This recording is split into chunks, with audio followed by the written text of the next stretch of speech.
Ladies and gentlemen, we're here. I'm part of the Kliq, isn't everybody? Yes! Yes! Yes! I got an idea, yeah. Beat up John Cena!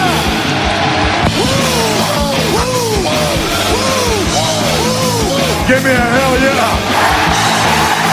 Oh, a little bit of the bubbly. Too sweet! Here goes the mother!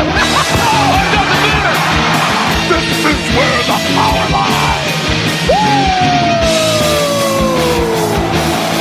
I am the man. We need if we can survive! It's showtime, folks! The following episode is scheduled for one fall, and it is for your listening pleasure. This is In The Kliq. What's up, everybody? Baby Huey here, and joining me once again is my good brother from the Bulletcast. It's Philip. How's it going, man? Huey, I'm doing fantastic. I won a Febreze. Do you remember? Yes, I did. What happened after, the Bulletcast Awards? Please go check those out. Baby Huey was on with my co-host, Brandon Tanguma, and, of course, Cindy of NoDQ.com. She was also a part of that. Mm-hmm. They sent me another one. Now, I feel like Owen Hart. Oh, my God. Yes, I am the freshest podcaster in the game, ladies and gentlemen. Thank you. Did you spray that on yourself? No, they don't actually spray. They're awards. Huey, come on now. They're not good. They're not gimmicked awards. I'd like to thank the Academy for nominating me. Of course, I'd like to thank all my fans, who have supported this show. Anybody that has been on the show, including you and all my interview guests of this year.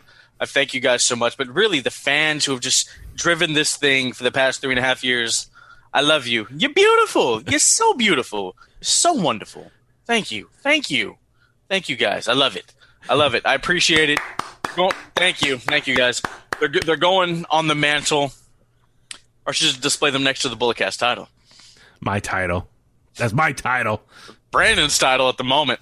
Dude, I was researching earlier for Wrestle Kingdom already. I'm working on my picks already. It's coming back home to Daddy, to Baby Huey in Alameda. Big Daddy Huey, ladies and gentlemen. Exactly. But but thank you again, everyone, for tuning in to a very special episode of In The Kliq. As you know, with Philip on the show, we're going to talk everything AEW Dynamite. This week's episode was a very special episode because it was the tribute show for the passing of Brodie Lee, who passed away. Was it the day after Christmas now? I'm trying to remember. Saturday, yeah. Yeah, so this past Saturday, he passed away at the age of 41. And if you listen to that episode of In The Kliq, we actually recorded like 30 minutes right after the news came out. So if you listen to our previous episode that just came out, you literally get our initial reaction. We're in shock. We're trying to break down all the news that we see at the time that was posted online. So you get kind of like just our initial reaction, just how shocked and sad we were, and trying to discuss it to the best of our ability. So please check that out. Also, please check out our other previous episode. If you're listening to this episode, this could be our most recent episode, but the previous episode was also our end of the year show for 2020. A lot of fun. Thank you again, Philip, for being on the show. Also, my brother Tommy, our also good brother Richard, and his best friend William, who made the music for our show here. And also, he's our I guess you could say, our fake Marinallo. If you listen to our intro, that's his voice. So thank you, everyone, for being part of the show. That was a lot of fun. I'm working on getting the video version out there as well. So remember to subscribe to In The Kliq on YouTube. I got caught up with, I've been really spending my whole vacations. I've been off last week and this week. And since it's a staycation pretty much because of the lockdown 2.0 that we're on here in California with the pandemic, I've been using my time at night to catch up on posting content. So All of our recent episodes from the last 4 months are now available on YouTube. Go back, listen to stuff, listen to old interviews, past episodes, reviews of old shows. A lot of good stuff up there. So please hit that subscribe button. Hit the notification bell as well. That way when new stuff goes up, you'll be the first to know. And remember, smash that like button. Leave a comment as well. Helps out the algorithm and all that good stuff with YouTube standards. But also, speaking of subscribe, make sure to subscribe to In The Kliq, Apple Podcasts. Make sure to leave a rating, also review, share the link as well. Spotify, Google Podcasts. I'm still waiting to hear back from Stitcher, Philip. I don't know what's going on, man. I emailed them twice. I might send one more email. Be like, listen, don't you know you're missing out one of the best wrestling podcasts in the entire world? You need our presence there. So I'm waiting to hear back from them. You know, just let them know that a 2-time Fabrizi winner is on the show, and then obviously you'll get on right away. Absolutely. And also, shout out to you, Philip, as you just mentioned. The Bullcast Awards for 2020 is out now. I love how you do it, as far as you spend a lot of time editing the video version of that. I love the graphics, all the stuff that you did with that. And I love how you make it a big deal as far as the premiere, and it streams live on the Bullcast YouTube page. So subscribe to the Bullcast page as well for that. And it's out there now. It's a lot of fun. I was debuting the new In The Kliq merch, but as you can see right now, Philip, I'm wearing my AEW shirt for tonight. But it was a lot of fun doing that with you guys and breaking down all the winners of this past year.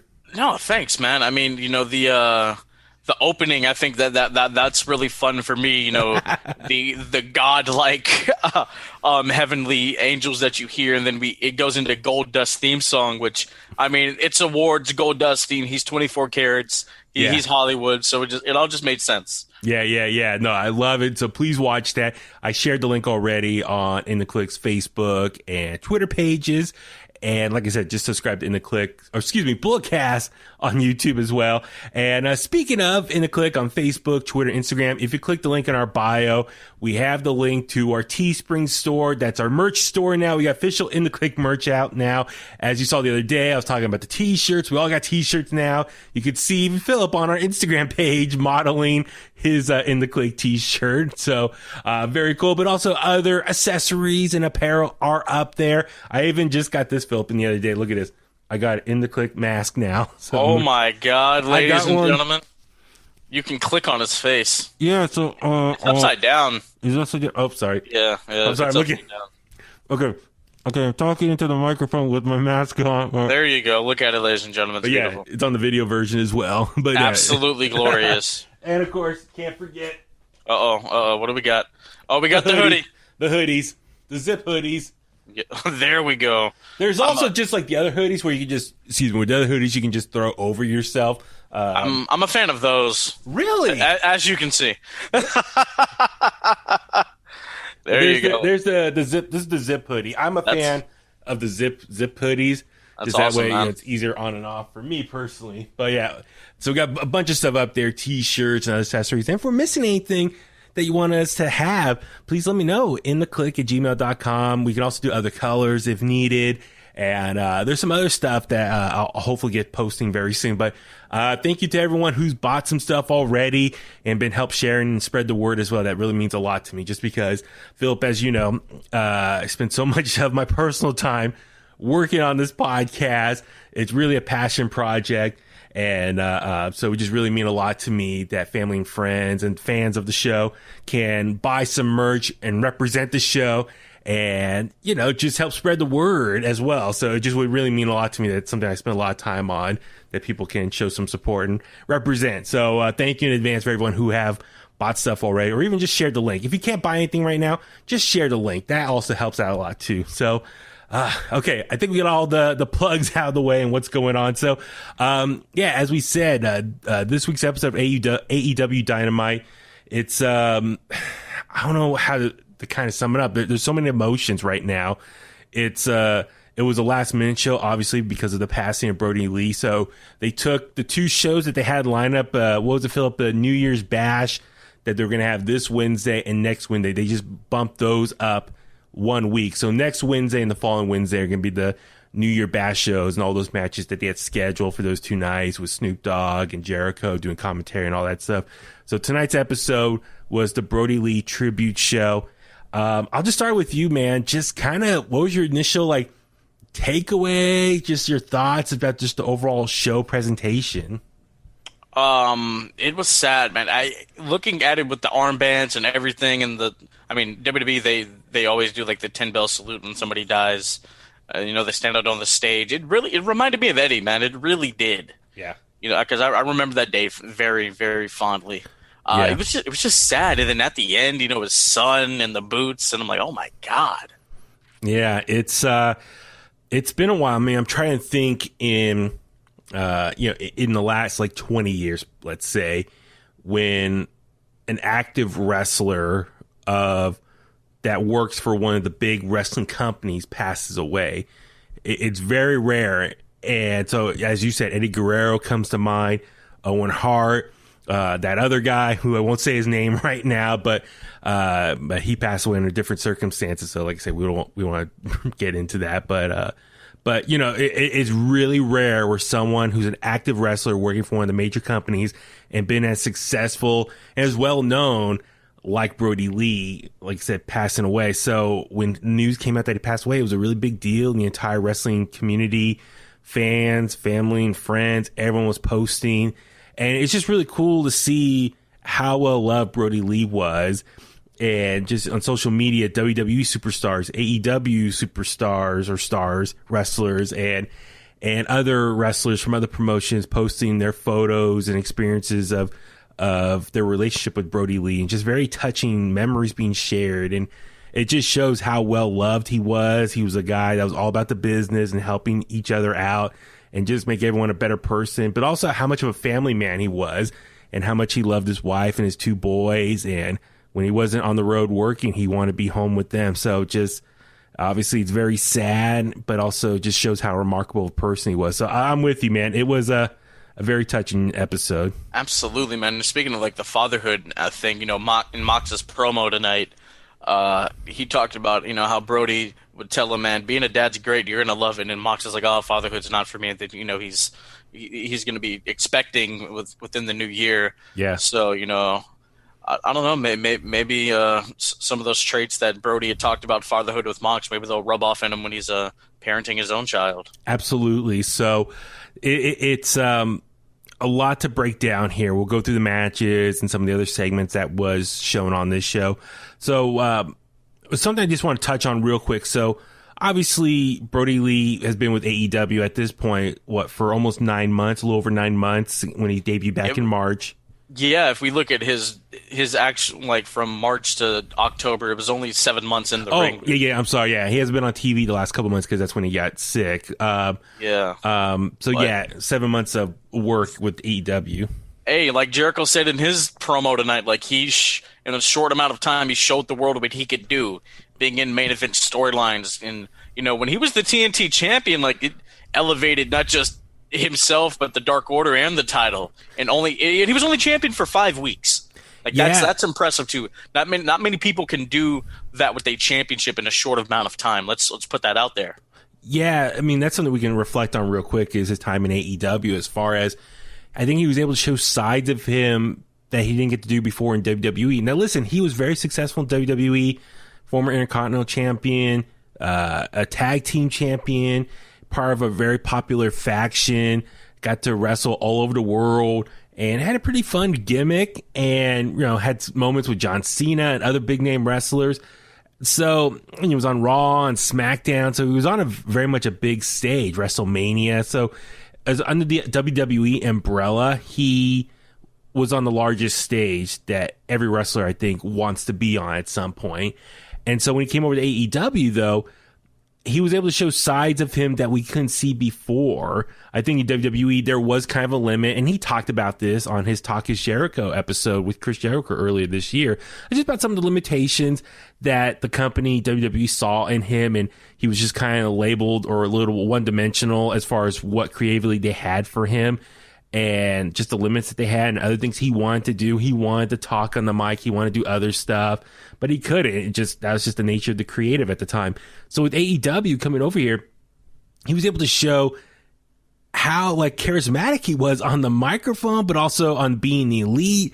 and just on AEW Dynamite every week and Dark, but just also his ring presence, like how he's a big hard hitter with the clothesline, and obviously he shows that he was such a huge inspiration from Bruiser Brodie. Just I love like those big hard hitting wrestlers out there. So it was just really amazing what AEW was able to get out of him in the last 7 months. Absolutely, man. And for his last in-ring contest, his last bout to be against Cody Rhodes for the TNT Championship in a dog collar match, it was brutal, it was violent, but it was so good. Yeah, and I saw this on Instagram, and I haven't had a chance to confirm. I mean, it's the internet, and everything's just thrown out there. But apparently, his first pinfall in WWE was against Cody Rhodes, and his last one in AEW was against Cody. I don't know if that's confirmed or not. That's just something I saw on Instagram. Like the first time he got beat in WWE was against Cody? I guess so, because he lost to Cody in the dog collar match. That was his last match in AEW. And I guess, his first match in WWE was a loss to Cody. So I don't know if you're able to check that out. Or let me look that up. This is the first I'm hearing of this. Like I said, it was just someone posted on Instagram. I don't know if it's sure. I haven't had a chance to check it out. If you're listening right now, if you can confirm or Philip checking, let us know on social. But anyway, it's like I said, just to see more from him and develop this Mr. Brodie Lee character early on was obviously kind of a pun, poking at Vince McMahon and kind of his mannerisms, the suit, how he treats people, eating a steak, all that stuff. But then when he kind of moved past that and really developed the Mr. Brodie Lee character and the leader of the Dark Order, the Exalted One, developing more of the character on being a lead and getting other guys over in that faction and just being such an entertaining leader of this group. It was really awesome. And so I'm just happy, if anything, if you look at the body of work in his wrestling career, at least this last 7 months in the ring, he was able to really show sides of him that we didn't get to see before. And so I think if anything, you fully get a great complete picture of who he was as an in-ring performer from his time in WWE to also AEW on two of the biggest stages ever, and he get to be such a dominant performer. So I'm just happy for him he got to be able to do that. Yeah, it's true, dude. Really? I'm looking back at the photo. This was like 2013 in October. Okay. And Cody, he was hot at that time with the Gold Dust or whatever. Yeah. And so he got like a sunset flip win on Brodie, and then obviously in his last bout he beat him clean as a whistle.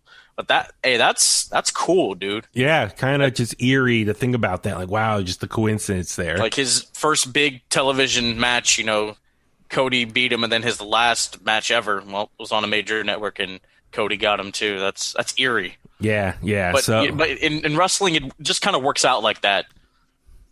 It really does. Just it's kind of amazing how things can happen and fall in place like that and connect the dots together, and just really kind of learn more about him in the last few days. Like, I'm just really impressed of the person he was, and it really sounds like he's not only a great locker room leader, but just a role model of how to do things the right way in pro wrestling. You haven't heard anything negative about him, so if that's the case, obviously that just shows how good of a person he was. And so just it makes that much harder knowing he's no longer here for his family and friends and the fans out there. So our thoughts are with him, and rest in peace once again. Do you have before we get into talking about Dynamite, do you have like a favorite Brodie Lee or Luke Harper moment that stands out for you looking back at his career?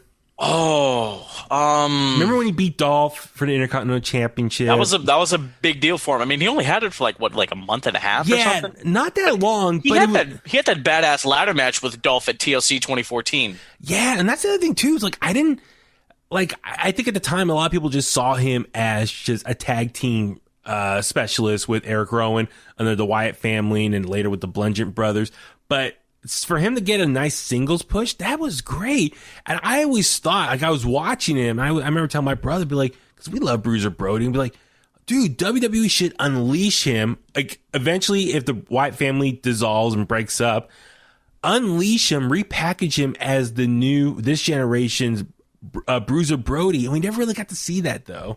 I mean, he was close to like a main event spot like that, with Orton and the Wyatt family, and Orton winning the Rumble, and rumor had it was supposed to be a triple threat for the title at Mania, which that would have been dope. Yeah, that would have been cool. But now, I'm just thinking, because remember it was was okay. If I remember, Randy Orton joined the Wyatt family. Yeah, he joined, and him and Bray were tag champs, and Luke Harper was still by Bray's side, and then Luke and Randy weren't getting along. He didn't trust him, if I remember correctly. Yeah. So Bray and Randy were the tag champions. Luke was there as like their bodyguard. Yeah. Rowan was injured, right? Is that what? Yeah, he was. He was injured, and then Randy wins the Rumble, and then the next pay-per-view, Bray wins the title. Which last time I saw Luke Harper live was at that house show at the Oracle the night after Bray wins the title. Yeah, remember when Bray won? Everyone was like, "You deserve it." Yeah, it was. I think it was Luke Harper and John versus Bray and Randy, which was cool. Yeah. Oh my God, just such a long time ago now. It shows how much wrestling we've been consuming in all these years. It was 3 years ago. Jesus. Yeah. So, so that was a great program as far as him being in the ring with Bray and Randy Orton, and then. And then his tag run with Rowan, the last one, they win the titles, dominate the Usos at Mania. They win those, and then they lose them to New Day because one of the Bludgeon Brothers got injured and they were written off. Yeah, that was the kind of little when they got repackaged as the Bludgeon Brothers, even though they were already been a tag team for a long time as the Wyatt family. When they got repackaged as the Bludgeon Brothers, and they got the big mallets, and I mean the dominating. I love like two big guys as like a tag team, going back to like Brothers of Destruction, Big Show, and Undertaker, Big Show, and Kane. Like anytime like two big dudes are a tag team, I always love that. So for them, it was cool, but it was just unfortunate. It was really stop and go that tag team era for them, as far as one would get hurt, then the other one would be off TV. They come back, the other one gets hurt, and then they were taken off TV, and then finally Rowan, right? Philip, you were telling me before we recorded, that's when he started the whole stuff with Daniel Bryan, and then they kept Luke Harper off TV, if I remember correctly. If he talked about that in Talk Is Jericho, so it's anyway. Like I said, for the most part, I love Luke Harper. His time in WWE, there was always, I wish there was more they could have done with him, but nonetheless, what he did do was still very entertaining. It just shows how talented he was. So, let's get into AEW Dynamite for tonight. So it was very cool.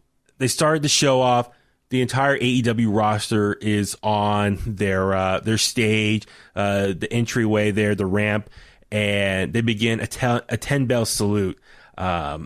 And here's the thing I wanted to just ask you, Philip, real quick. So on Monday Night Raw this week, at the top of the show, they had their traditional graphic with the wrestler's face, their name, and the year they were born, and then the year they passed away, and it's like remembering them. That's all we saw on Raw this week. And a lot of people thought that was great. They acknowledged them, but then there's some people who are upset that they didn't do more on that episode of Raw. So I kind of want to get your thoughts on it, but then now there's some more rumors of what might be coming soon from WWE, but just your initial thoughts on Raw itself. I mean, look, people, like, right when he died, people were wondering, how's WWE are they going to acknowledge him? Because, I mean, like, when he started in AEW, his character was a parody of Vince. I mean, let's be honest, So, I mean, WWE, they put up the graphic, they acknowledged him. But on social media that Saturday. If anything else is coming, we don't know. I'm not sure, but I think they did their part. The company in which he currently worked for, AEW, that's where he's going to get the big grand gestures and stuff like that. Yeah, very true. And you think about it as well, he passed away on Saturday. This is Monday, so less than 2 days to kind of put something together. It's very sudden, so I'm sure for them, they got the graphic made. So the rumor is they are working on something. They have been recording stuff with the current roster, guys that worked with him, guys and gals, and they're recording stuff. And I guess they are still going to make some video package. My initial thought when nothing major happened on Raw this week, I figured, okay, maybe it's just too quick of a short notice to turn something around. And instead, they're going to probably do something on SmackDown. That's my guess. And then also, you think about it, I think, who was it? Brian Myers, formerly Kurt Hawkins, he was tweeting how he was pissed off. And actually, Richard, our buddy Richard, he tweeted at him and said he thinks they're saving it for AEW. Let AEW be the one to give him the proper 10-bell salute. I think Brian Myers was mad that they didn't do a 10-bell salute on the stage, all that stuff with the roster out there. But Richard brought up a good point. He says, I think WWE's just letting AEW be the first ones to do that, since, as you said, that's the current company that he's with. So it just makes sense for the current company to get the kind of the initial big tribute show out of the way for him. And so, yeah, as we saw, everyone was on the stage. They did 10-bell salute. God, it was so sad. As far as you saw his wife there, she was holding their younger son, Brodie Jr., aka -1 of the Dark Order. He was standing there in a full-blown like blue suit, just like his dad. He had the Dark Order mask on, standing there with the kendo stick, and they zoomed in. His head was down on the kendo stick. It was so touching, but at the same time sad. It kind of reminded me, like, if you've ever seen the footage of John F. Kennedy Jr. saluting his father's casket as it's going through Washington. That's kind of what it reminds me of. Great analogy right there. Yeah, absolutely. So you see the older son, I don't know how old he is, but God, I say I'm lost for words just because I can only imagine someone that young to lose a parent like that. So, yeah, they're in the moment that you see members of the roster, they're all tearing up and they're standing there, but they're doing their best to just pay tribute to him. And you have the graphic on the big screen. And then after that, they go right into a video package of Jon Moxley. So you kind of touched on it a second ago, but Jon Moxley starts talking. And it was actually kind of very fitting that Jon Moxley was the first video package that they showed. Because if you think about it, so as I said, the majority of his career was in WWE. So therefore, any other member of the AEW roster who was also in WWE are probably the ones who know him the best, as maybe more recent years, or at least spent more time with him. And so Moxley, I think I saw on Twitter, a lot of people were like saying that was probably a good pick because he's probably spent a long time running the roads with Brodie Lee. So Moxley's promo just said, he's trying to find the words. He's very, it's a tough moment for him. But, as far as but working together, Brodie was always, like, as you said, wanted to go back to his family as soon as they were done for the night. While Moxley was so used to just being on his own, independent, ordering Chinese food at 2 a.m., just living the singles bachelor life. And he thought this is great. And so you talked to Brodie Lee and was like, why are you so into this family life? And he says, like, it's the best thing ever. Yeah, trust me, if you become a parent, you'll understand. And Moxley, who's, as you said, is going to be a dad very soon. His wife, Renee, is pregnant. They are expecting. So for him, he's starting to understand where Brodie was coming from years ago. So, but yeah, what'd you think of just Moxley's opening segment to kind of get the ball rolling as far as the tribute for him? I thought it was beautiful, man. I mean, he kind of said, like, this is the first time I've ever been in front of a camera, didn't have any words. But I mean, Mox is great on the mic. He found a way to get some stuff out, but it was just a touching tribute. Yeah, so it was great stuff there. And so we move into the first match of the night. So these matches, Tony Khan said the other day that he's been kind of like up all night for the last few nights, just really sad, but also rewriting the entire show. He wanted to do a special show for Brodie Lee.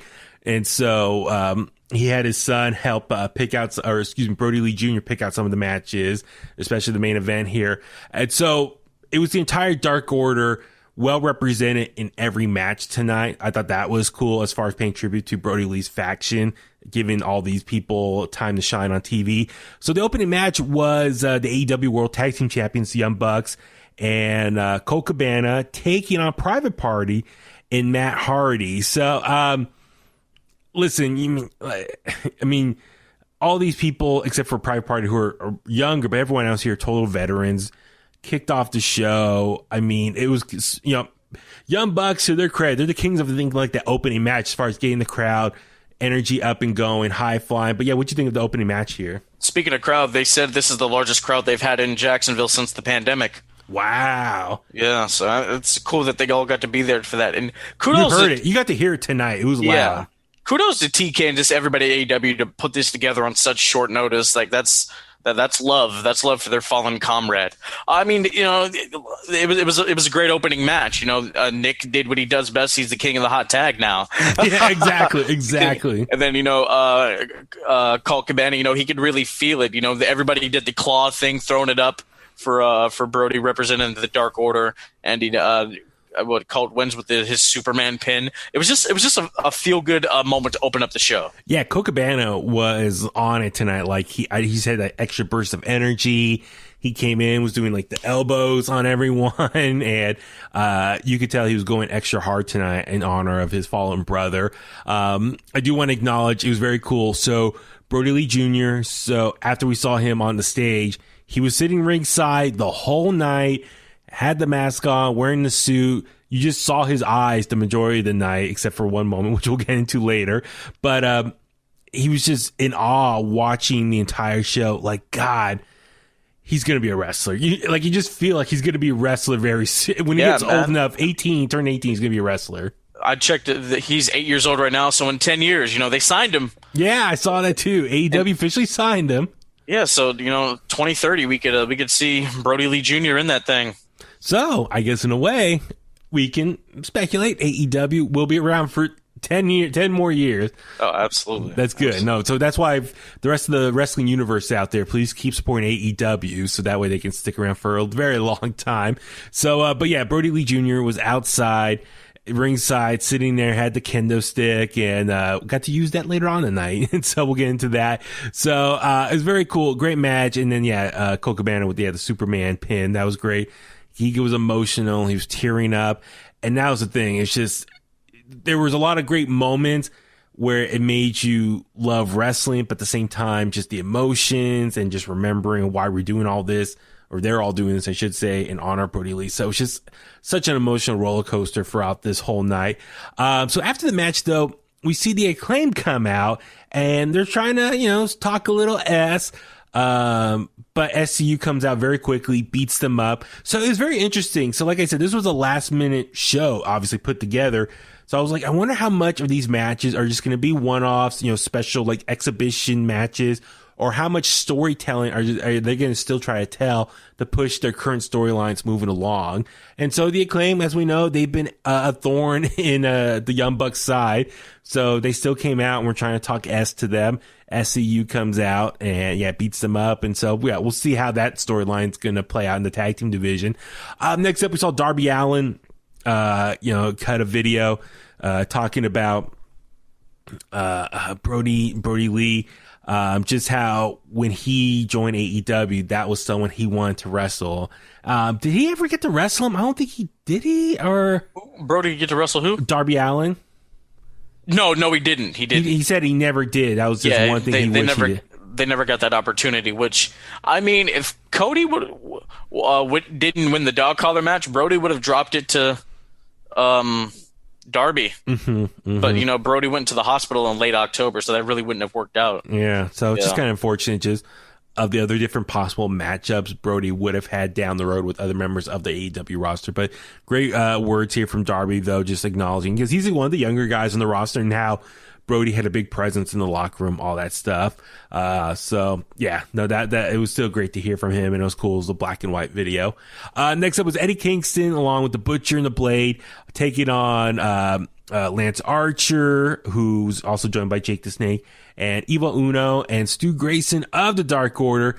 Dude, this match, what I love, dude, I'll let you, please explain. Lance came out in the Luke Harper getup. Yeah, the blue jeans, the white tank top, or it was like a gray tank top. Luke Harper, sometimes it'll get really dirty and be. Yeah, I mean, Cesaro took to Twitter and said he had a way of making it look dingy, but they weren't actually dirty. A little behind the scenes for you guys. Nice. But I mean, it was, Eddie Kingston came out there and said, "Brodie, I love you, I miss you," and then he pointed at the other guys like, "You're not nothing without him." Grayson and Uno. Yeah. Like you're not nothing without him. I mean, it was a cool match. Lance Archer, I think this is the most I've ever liked Lance Archer. He was doing the tightrope walk, the old school walk on the top rope, and then he had a backflip. I was like, oh, yeah, he doesn't do it all the time, but when he does, it's badass. Yeah, I didn't know the big man can move like that. I thought that was cool, Yeah, I mean, he walks the ropes like the Undertaker, but then adds his own flair with the flip over. And dude, that's great. Like you said, he doesn't do it all the time, but when he does, it really is phenomenal to watch. But yeah, that's what I was going to say. Well, with Eddie Kingston, real quick, with cutting a promo. So for these guys, to their credit, I know it's tough because you want to maintain kayfabe and still be in character, but acknowledge the real live events of someone passing away, like Brodie here.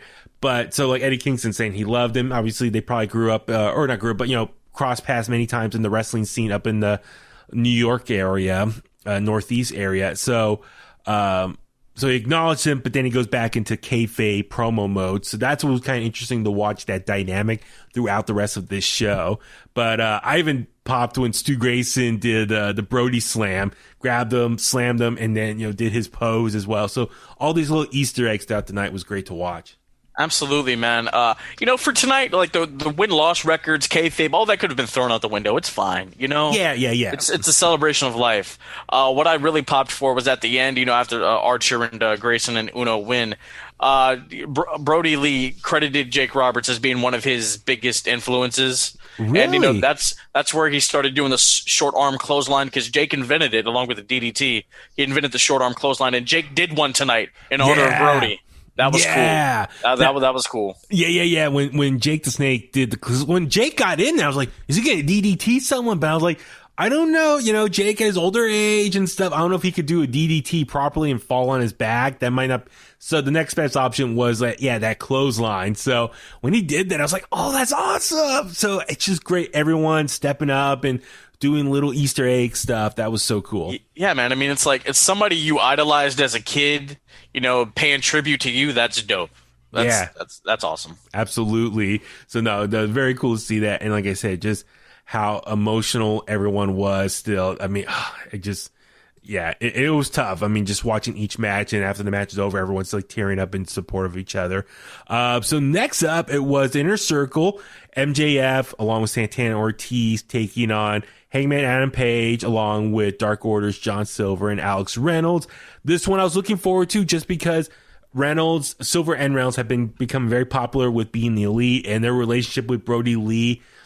They come out and you see Silver with the jacket. I guess that was the one that Brodie Lee made for him, or got made for him. It was the jacket Brodie had, gave it to him, and then he stitched it up to make it fit him, right? Yeah, that gear Brodie bought for him. He spent over $1,000 on it. Man. Yeah, but hey, that's just the kind of dude Brodie was, man. And this was my favorite match of the night.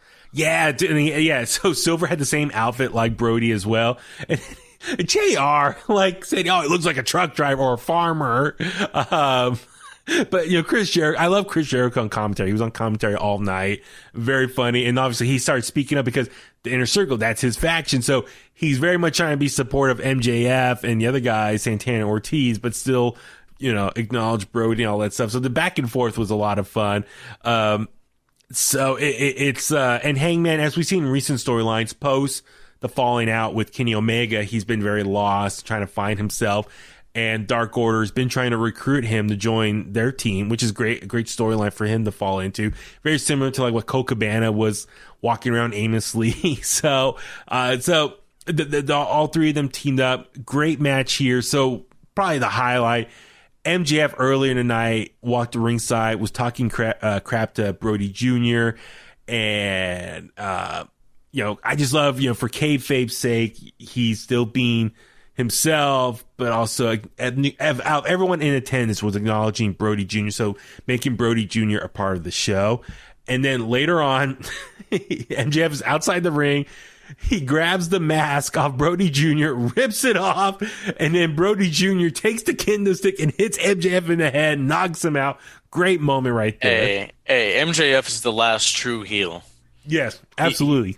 I've seen videos of this guy looking at a kid at an autograph signing and was like, hey, look, and the kid's in the wheelchair. MJF's like, hey, look what I can do. And he just stands up. You know, he's the last true little, he went up to the kid, like, you don't mean anything. You know what I mean? Yeah. And then, you know, the kid popped him with the kendo stick. I'm like, that's cool.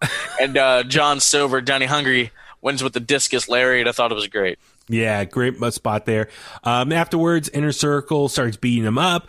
Wardlow comes back, who's been off TV for a couple of weeks. Comes in, starts attacking him, so they outnumbered them, 4-3. And then, lo and behold, Eric Rowan, Red Beard, Eric Rowan comes running out for the save, grabs Wardlow, choke slams him down, and then runs off. The good guys, the baby faces, at this point, overcome Inner Circle. They're all staying in the ring.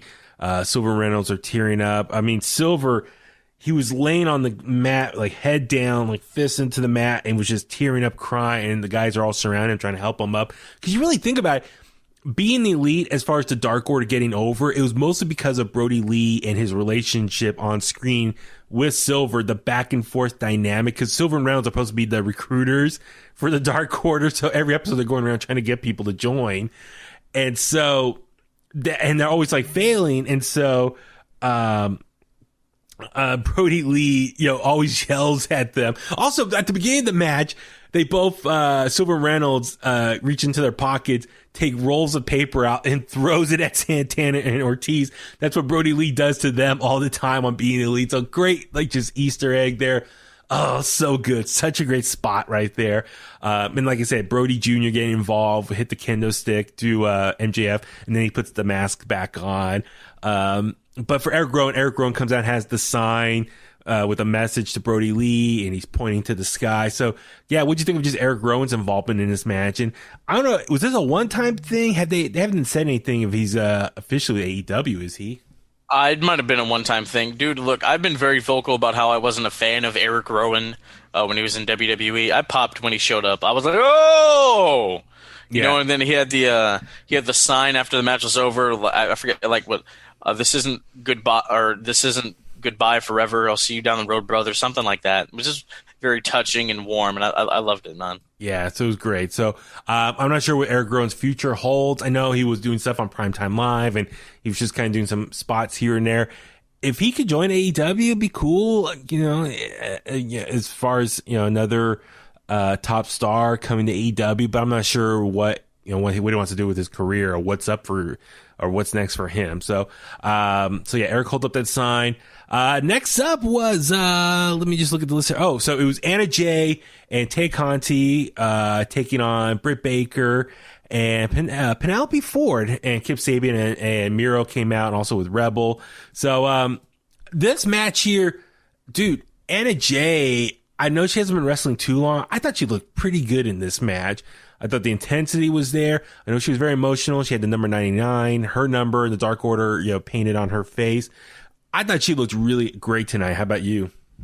Yeah, no, she did. And, I recently listened to her on AEW Unrestricted, and she talked about how Brodie was helping her out in the ring and just with character development and stuff like that. So, I wonder how far along those teachings are going to go within her career. But, yeah, I think this is the best she's looked in, she's only been in wrestling for a year, and wow, this is the best Tay Conti's looked, and, Penelope Ford and Britt Baker, they did their jobs being the heels bumping their butts off for the baby faces. Yeah, Anna Jay looked great. I thought, even Tay Conti at the very end, made sure Penelope Ford didn't come in to break up the pin, but Anna Jay got the win. So this whole night, you can see the pattern here. Dark Order, whatever team that they're on, were the winners, and usually a member of the Dark Order was the one making the pin as well. So that was just kind of the theme of the night, which is fine by me. Great way to pay tribute to Brodie Lee as well. After the match, Britt Baker was upset. Tony Schiavone comes out to the ring. They're doing a little interview segment, and then sure enough, Thunder Rosa comes out, starts attacking her, still trying to get revenge. They've been going back and forth for the last few weeks now, so something's in the works here for a future match. So like I said, they're doing their best to acknowledge Brodie Lee, pay tribute, but also continue pushing along some of their current storylines. So awesome way of just kind of weaving their way between different storylines and segments here. Next up, we saw Chris Jericho speak here, cut a little video message here. What'd you think of his message for Brodie and his family? It was cool, man. Jericho talked about how intelligent Brodie was, because he talked about him being in a hotel room in Saudi Arabia at one of the WWE shows, and about like this thing on the ceiling, and Brodie was like, "Oh, that's the star of Mecca," and Jericho's like, "How do you know that?" Just like question. Like what? Like, I don't know that. How do you know that? Brodie's like, everybody knows it, Yeah. I thought that was a funny little story. Yeah, and then next up was the main event. It was Brodie Lee Jr., a.k.a. Dark Order -1's dream match. So he handpicked this match with Tony Khan. And so these are wrestlers that he's a big fan of. So Cody Rhodes, along with Orange Cassidy and Dark Order's 10, aka Cody Vance, aka Preston Vance, who we know a little bit. We've met out here. He's wrestled a couple times for All Pro Wrestling, and I think he was supposed to wrestle for West Coast, but he had a flight delay, if I remember correctly. But so Cody Vance, I should say, Preston Vance, has wrestled in the Bay Area. We've hung out with him. Great guy, but I'm super happy that he's been able to get a big push on AEW under the Dark Order and as number 10. And so they took on Team Taz here. What'd you think of this match here? I thought it was a very fun main event. I love how Orange Cassidy came out and went over to Brodie Jr. and just, they hit knuckles with each other, Orange Cassidy in his nonchalant, lazy way of, but at least giving, dapping with Brodie Jr. But yeah, what'd you think of this main event? I thought it was cool, man. Our boy Will Hobbs in the main event of Dynamite. Yeah. Team Taz. Ricky Starks looked great in this. He did. Mm-hmm. He looked very good. 10 getting some good offense in there. Cody being Cody. But all in all, of course, the baby faces, they win, and then Hook grabs Orange Cassidy and tosses him. I know. You're dropping dudes on your head like your dad already. I love it. I know, dude. That was pretty amazing. And then we get oh my God, what's his name? Darby Allin up in the rafters, and then Sting. Yeah, it's Sting for the fifth week in a row. He shows up. He's the best at doing a whole lot, but not doing a whole lot. Exactly. So yeah, that was the thing. Was I just want to say 10 or Cody Vance, Preston Vance, whatever you want to call him. He came out and he got to show himself. I mean, that was great for him. Out of all the guys in the ring, he was probably like the least experienced, but dude, he got to work this match. He got to do his pump kick. And got the pin as well. And he was also very emotional, and Cody picked him up and was trying to support him as well. So, I mean, Cody Rhodes has been a great mentor for him as far as I know, but also Brodie. Yeah. Yeah. It was funny because Cody Vance, he left the Nightmare family to go to the Dark Order. So that was, that's very interesting. From one faction to another. So, yeah. But it was very cool, like I said, that all members of Dark Order got to be in the matches and win and, get the pinfall and stuff. So, no, it was great. So, and then, Team Taz starts, trying to kick the crap out of them again. And then, as you said, lights go out. Darby Allin appears. He starts walking down to the ring with the TNT Championship, and the lights go out again. Then Sting comes out with the snow. I love Chris Jericho's like, it's snowing in Florida. It's snowing in Florida. How is that happening? So they come out, and then it goes black again. But I'm with you. I'm like, okay, if we're just focusing on Sting here, all right, it's what? Like, he debuted 5 episodes ago, and every time we see him, he hasn't done anything. He did one little interview. I'm just like, okay, give us some more. You can't. Yeah, like hit somebody with the bat or something, dude. Yeah, do something. Like, listen, you and I were talking off the air a little bit. I mean, it's still amazing to me now reflecting on it. What was it, 97 or 98 when, he re-debuted as like the Crow Sting. And literally for like a whole year, he haunted the NWO from the rafters. They would just show him like quick little appearances, cameos on Nitro, hang up in the rafters. He was stalking them. He was going to be the one to take out the NWO on behalf of WCW, protect them. Yeah, 1-year-old me remembers that. I was like, exactly. I was middle school and high school watching all that stuff. So I was like, it's Sting. Baby Shivani. Baby Phil is Baby Shivani. But like that was a whole year. That storyline building up to their eventual Starrcade, and as we all know, the match was not that great. But anyway, who would have thought back then we had the patience for this whole year to play out of just seeing Sting here and there over the course of a year? I don't know if we could do that same in 2020 now. Just everyone's attention span is so much shorter. We live in this social media. We want instant gratification right away. We want results right away. Just how our lives are. I think everyone's attention span is so short. So it's like, you can't do that now, unfortunately. The way, how fast the turnover is with everything in general, binge watching. We want stuff right away. We want answers right away. We want action right away. So with Sting, the fact that it's taking so long, to get something out of him. Like, come on, speed it up a little bit. Give us a little something more. You just can't. I'm afraid he's gonna get burnt out, the character already. So I don't know. We'll wait and see how it happens. But then it goes black again, and then comes back up. Cody Rhodes is in the ring, grabs the microphone, starts speaking about Brodie. And I realized when the match wrapped up, there was still like 15 minutes left in the show. And I was like, wait, is there another match? But I thought this was the main event. So Cody starts speaking, gives a great quote to kind of sum up who Brodie was, and just starts speaking about him, and then invites the family out. So his wife comes out with the baby and Brodie Jr. And they got Brodie's boots, and then Brodie Jr. puts the boots in the middle of the ring. Oh my God. Like, the symbolism there was just so touching. It was, man. I was like, oh, I was on FaceTime with a buddy of mine. I was like, oh, man. Yeah. Put the boots in the ring, and then Cody puts the purple bandana, and you're just... And Tony Khan doesn't show up on TV. Yeah. So that's how you know this... Impact Wrestling for advertisements. That's right, yeah. So TK showed up, and, he talking to Brodie Jr. like, hey, we're going to acknowledge you. Your dad is the greatest TNT champion we've ever had. No disrespect, Cody.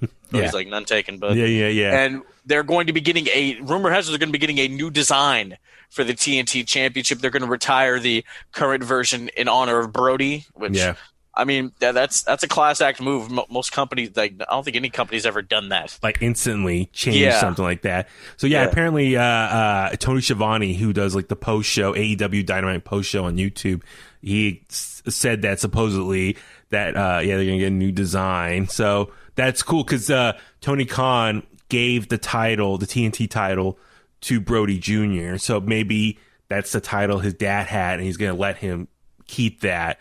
Hence why a new design is probably gonna be made. Yeah, I think they only had one of those made. Normally companies have backups. Yeah, like probably one for like show props, and then the other one kept like in a box for like the main show. Because I remember like Brock Lesnar. I remember one time Brock Lesnar, I guess, came to the ring with the Universal Championship, but a lot of people were like, "That's the toy one" or something. Well, yeah, he got that one from the shop because he forgot it at home. So that's that. But I mean, that's the one. So I mean, that's cool, Yeah, he gets to keep that forever. That's dope, dude. Yeah. So no, that very touching moment right there. Brodie Jr. God, just I haven't had a chance to look, but I'm sure there's a lot of photos of Brodie Jr. just standing there in the middle of the ring, holding the title with his dad's boots right there. Like, oh, just the symbolism of that. Like I said, you mentioned at the beginning of the show. So AEW's already signed Brodie Jr. to a contract. So imagine the day once he's old enough, 10 plus years from now, when he's old enough to wrestle. Just imagine they're going to probably show that photo again and just compare it, and just, like you said, so sad, emotional moment right there. And then the end of the show with this video package. And Philip, what do you think of the whole video package of with the music playing, some audio of Brodie speaking, highlights from his various matches in AEW, and then all these photos from other wrestlers, WWE wrestlers, AEW wrestlers, just behind the scene personal photos, family photos. But it was just cool. You got to see some photos of him in WWE with SmackDown Tag Champions with Eric Rowan. So what'd you think of just all that combination, this montage that they had put together? I thought it was great. Normally when a performer wrestles for another company, you can't really get access to photos like that. But since people put them on like Instagram and Twitter and stuff like that, they were able to grab those and throw them in there. And it was very touching. It was very well done. I advise people to go watch. I advise people to do a couple of things when it comes to Brodie Lee. One, Eddie Kingston put this on his Instagram, a video of Brodie talking about like his family and like life and stuff. Go watch that. And two, when he was at Luke Harper, he was filming a movie. And he went into Sirius XM to be on Sam Roberts' show. Mm-hmm. And Sam talked about how normally when the person he's interviewing comes in there with a guest, like the person's just like, tell the guest to be quiet. Like Brodie was including his wife in the interview and stuff like that. And with that interview, like when it happened, was it about like a year and a half ago? I really just got like to see the man behind the character. Like, wow, he's just a chill, dope dude. Yeah, no. I advise people to go check that out in Sam Roberts' archive. Yeah, no, he was promoting this movie where he was like in the Revolutionary War or Civil War or something. But I interviewed him promoting that movie as well. So when he was in New York, I have the audio. I mean, I posted it year and a half ago, wherever it was.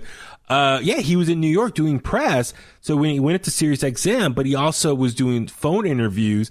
So he called the station and I recorded an interview with him, but it was so trippy to talk to him as Luke Harper. But he wasn't in character. So as Luke Harper, he doesn't talk or do anything. Just, he physically goes into the ring that's how he speaks. He hits people instead of talking.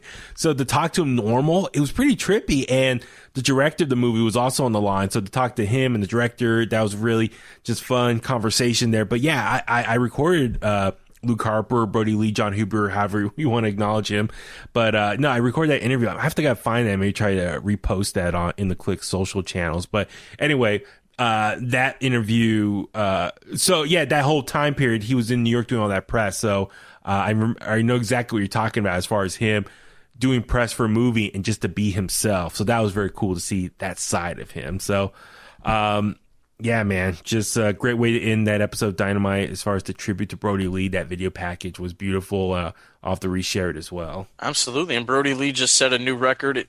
His shirt was the fastest sold shirt on Pro Wrestling Tees in the past 24 hours. Thank you. Yes, I was going to acknowledge that as well. So if you go to ProWrestlingTees.com, they just made a special Brodie Lee shirt. All the proceeds will be donated to his family. So shop AEW.com, ProWrestlingTees.com. I also know, was it CM Punk, Mick Foley, they said all t-shirts bought from their respected stores will also go towards Brodie Lee's family as well. So I saw that, man. I was tempted to get that shirt myself. I'm going to have to probably get that one. It's very cool. It says Exalted to Heaven. I think it says Brodie Lee Jr. Exalted to Heaven.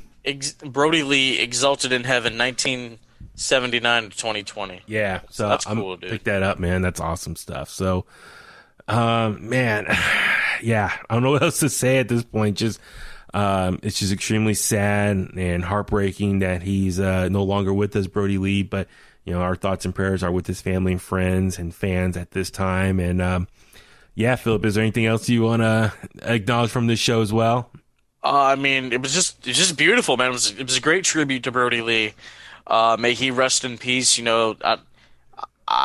Life moves on, but I mean, I don't know how his wife and kids are gonna handle this for not just in the coming days, but within the next few months. And then, the anniversary of his death, which is gonna come, and when Christmas is supposed to be such a happy time, and then you're gonna have to look forward to that dreary day, a day after. It's just it's heartbreaking. But just R.I.P. to Brodie. May he rest in peace. Thank you for the catalog of matches that you've given us, not just in AEW or WWE, but in CZW and all the indies and your matches in Japan and stuff like that. We're gonna watch it, forever. Yeah, and that's the thing. I mean, luckily his body work is out there, so people can watch that for years to come. And oh man, I'm losing my train of thought. But I was just gonna say, we say our thoughts and prayers are with the family, and thank you for your contributions to the wrestling business, entertaining us for all these years. It really means a lot. And that's a great thing about Tony Khan is it sounds like they're going to be there to support the family. That's a great thing about the wrestlers, the brotherhood, is they're there for their fallen brothers. So it sounds like the family's going to have a great support system as far as all the wrestlers that he was friends with are going to be there for him. And it sounds like Tony Khan and AEW are going to make sure that the family's taken care of, long term as well, since, he was the provider for the family and stuff. And it's very sad to think about all that stuff. So it sounds like AEW is going to do their part to make sure the family's okay. So props to them for that. So, all right. On that note, let's go ahead and wrap up this emotional episode of In The Kliq. Philip, before we leave, I got a fan mail that we didn't get to say on the Bulletcast Awards. Okay. And it's from Hootie Hoo 420. Hootie Hoo. He says, Mate, says 2020 winds down. What is your favorite interview you've conducted this year? Wow. Yeah. Yeah. I think. Do you want me to go while you think? Yeah, go ahead. Yeah. Okay, I mean, I started off the year interviewing Kelly Kelly. I mean, she was a former world champion at WWE. Yeah. I was such a huge fan of her as a kid, and that was kind of cool for me. That was really cool. But I think the Shaw Guerrero interview that I did. I mean, you've told me off and on, that's probably the best one I've ever done. I think so. Yeah, really is to fit all that.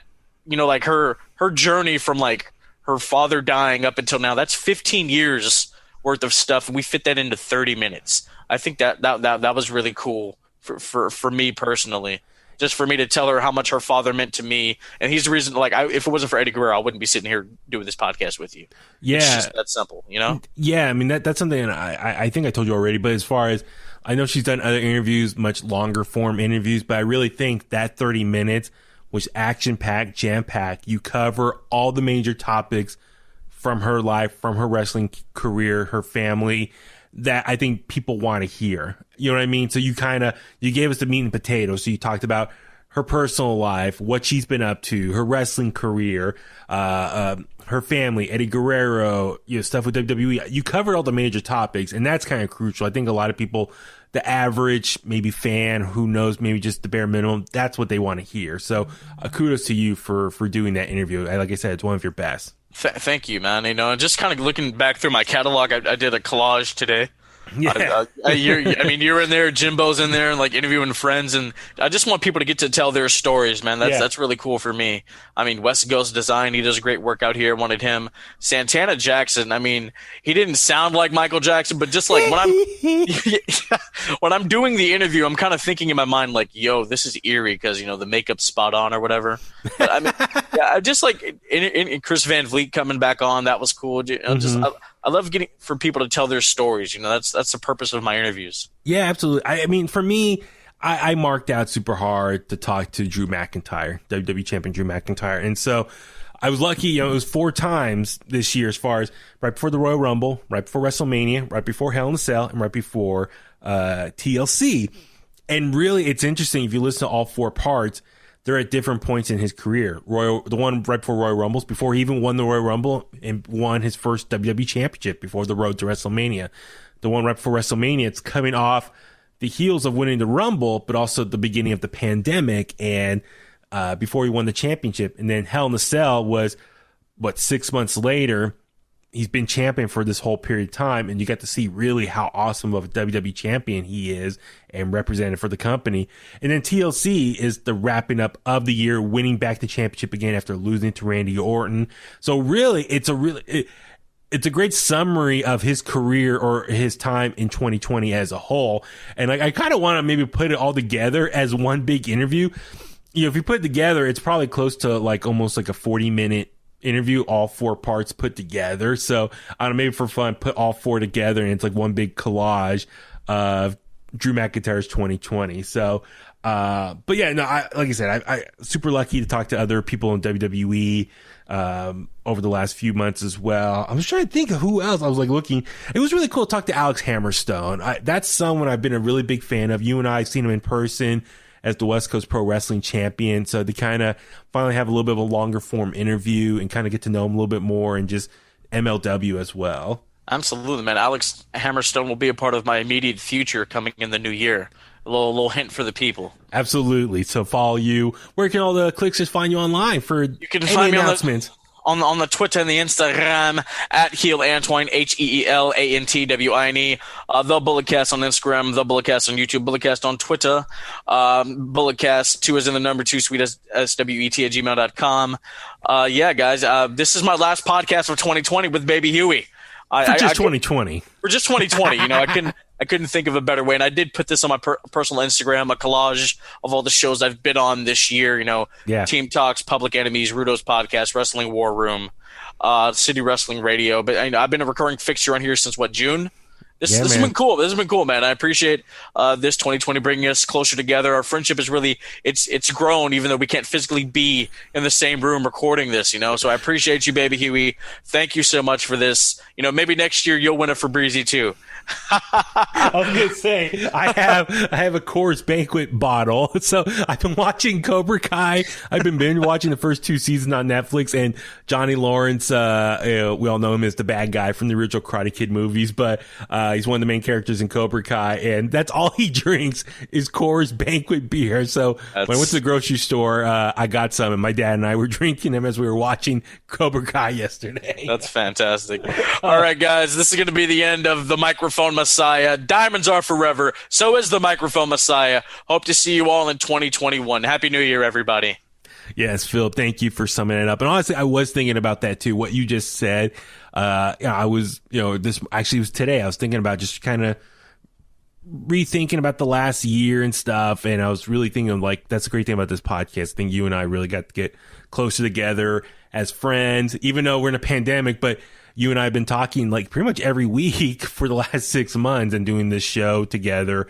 So we have to really get to know each other more. So thank you. And like I said in our end of 2020 episode, I can't thank you enough for just what you've been contributing for the last 6 months, especially with the transition of Jimbo stepping away, me trying to pick up the show where it left off, and it's like, what do I do next? Who do I do the show with? Because I don't like doing a solo show. I like doing it with people and bouncing off them and having that fun chemistry. So you were one of the first guys I thought of, and I appreciate you making the time outside of your own show, the Bullet Cast, which is doing phenomenal work there as well. So like I said, for helping me stay motivated, keep the show going.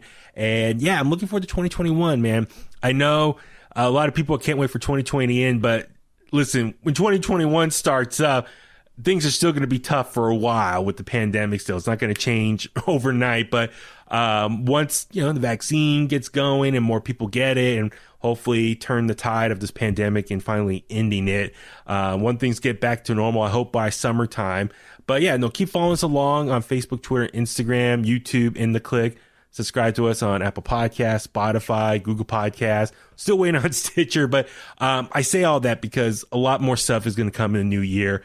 More merch. Check out our merch store. Click the link in our bio on social media. Teespring store. But a lot of good things are coming. More videos, more interviews. More fun stuff is coming. I'm looking forward to the new year. So I can't thank the Kliqsters enough. And as you said, this is our last episode for 2020. We'll be back in the new year, which is just next week, this weekend. So I can't thank all the Kliqsters for all the support as well. Thank you for everything. And on that note, let's go home. And that's the bottom line because Huey said so.